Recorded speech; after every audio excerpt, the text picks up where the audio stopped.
Hi folks, it's been a little while and I wanted to acknowledge that with this first new video, and I hopefully will put out 3 or 4 in the next couple of days or so. But in any case, I want to catch up to something personal life experience. I don't often share specifics of my personal life, but I thought this would be worthwhile. I will mention that I am a diabetic, and obviously into my older years. So in any case, I started losing some vision. I guess that I perceived I did. Obviously the process was going on from before. About 4 or 5 months ago, my vision was getting worse and worse rather rapidly. And then, after a couple of months of this, it got radically bad. I actually stopped being able to read. I lost my ability to see normal type print. I could see, type 16, 18, so I could print some documents on the computer. And then I began not to see the computer screen clearly. I had to I'll enlarge everything a lot, and even then it was a struggle. It was just difficult. So I thought, I'm diabetic and older, cataract is nothing.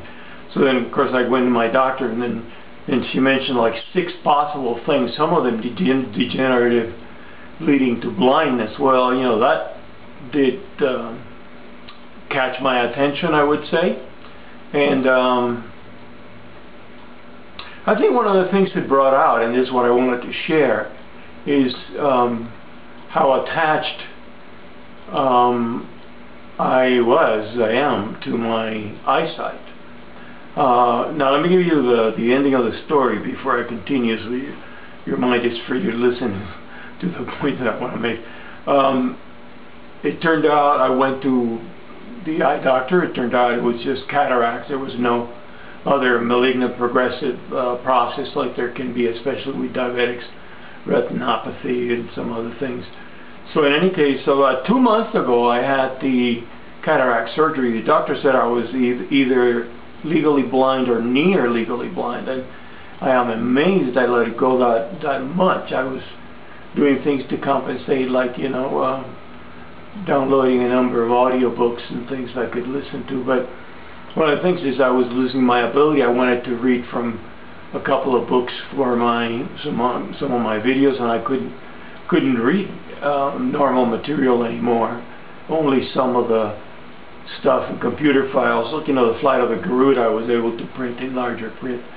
So in any case, after the surgery, it was amazing. 2 months ago, 2.5, I was able to see from far without glasses. Now this is the first time in probably 50 years that I have not needed glasses to see from far away. I remember as a teenager already being able to not see numbers in buses that were coming. So it's kind of a miracle. I can see almost perfectly, almost 20/20 without glasses, so I'm not using glasses for distance. Now for near sight, for near reading, I do need reading glasses, but I compensate those with a $10 reading glasses from the drugstore. So that's the punchline of the story. Kind of a new lease on sight and life. And so the point I want to make within that is that I saw how attached I was to my eyesight. I've read things of Zen masters, were in retreat and went to the town to test their enlightenment, and this was way back when I would think, what are they testing? I mean, how do you test enlightenment? Well, now I'm realizing, one of the characteristics of ego, one of the things is attachment. And I don't want to exaggerate this because, anyone would say, well, of course you're attached to your eyesight, and it's amazing a lot of functions that we take for granted. Reading instructions, reading medicine bottles, just cooking instructions on a bag of rice or something. All this was, being lost, and I couldn't see whether the floor was clean or dirty. But even though we may excuse that attachment, I think it brought forth how strong my attachment was, or that there was quite an attachment to eyesight. And I'm not saying I should have just said, well, you know, I'll go blind, that's fine. But I think it highlights things like this in our lives, and they happen all the time. Help us see. It's like a mirror that helps us see where we are.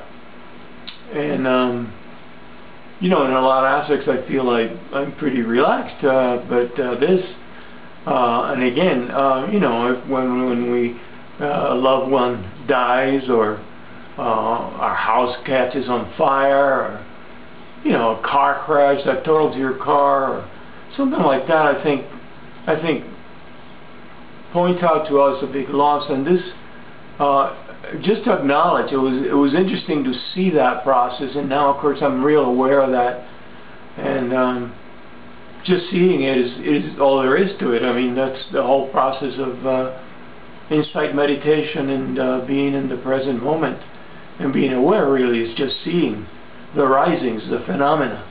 So it was, I guess, sounds detached and cold. I've in my pointy ears and say it was very interesting.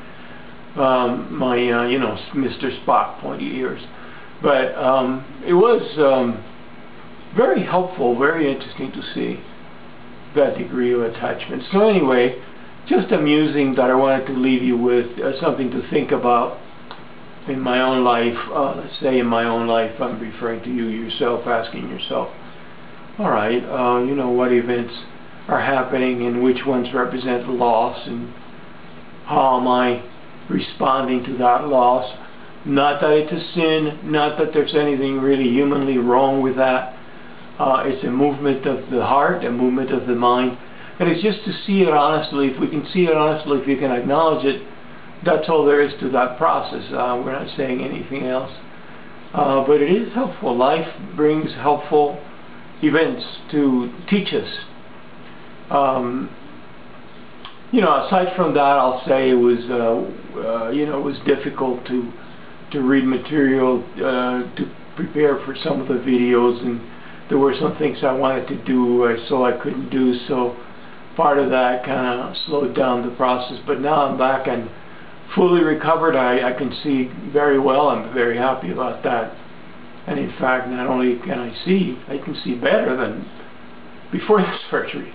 So in any case, Tashira elect, and well, that's 8 minutes. Anyway, good to see you again.